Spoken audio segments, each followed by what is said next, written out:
7 levels of heavens, rebels and brethren, the devils embezzling men's essence. Traveling on the road to Zion, I smote liars with javelins, wrote lines unraveling to open minds, to scope and define the pharaohs of the past. Narrow is the path though, I try to grasp ropes thrown at me, last notes of a Mohawk bastard's blasphemy, attempting to pass heaven's entrance with no master key. Alas, you see, there's the first level, burst through the devils of your past, those that hurt you and those that you hurt back, your first peers, your last classmates, and your worst fears, your first girl that you cheated on years after. It all comes back to haunt you from the back of your subconscious. You constantly fight monsters consciously. If you make it past that, you can rest at the next level. From pitch black, the air turns to a lustful red hue. A beautiful bed of red petals stretches in a meadow. As you lay down to rest for a few seconds, you're surrounded by nymphs and 77 goddesses. To the 88 shamanesses of your infinity, don't be lawless and lacking the sentience of your synchronicities, sating your enmity, seen with expressions like the most heavenly beings you've ever dreamt of. It's a true blessing and a lesson too, sent for you to sense your meaning. There's hidden wisdom in this message and gleanings. You're meant to control your soul's perception of this rendering beaming. Enjoy the essence of the moment, no doubt, like sesame gleaming, but don't get caught up in the lustful joys and zone out like densities of demons. Keep roaming and seeking atonement. You don't want to go down to endless deceit.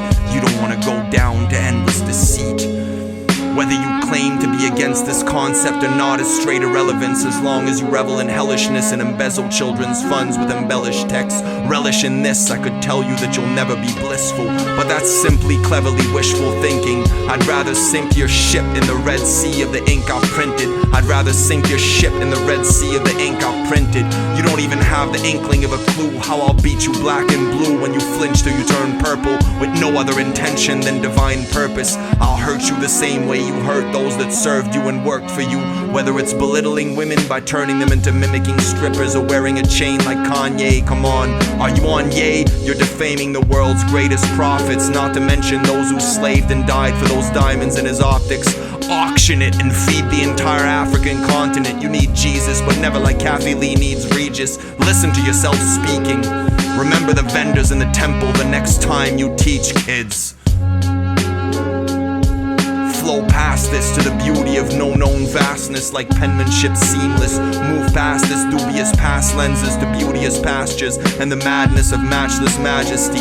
Express yourselves past the deathly hells of the reality of dubious fallacies and patience to the moods of ancients and the truly sacred. Go past the judgments of suchness.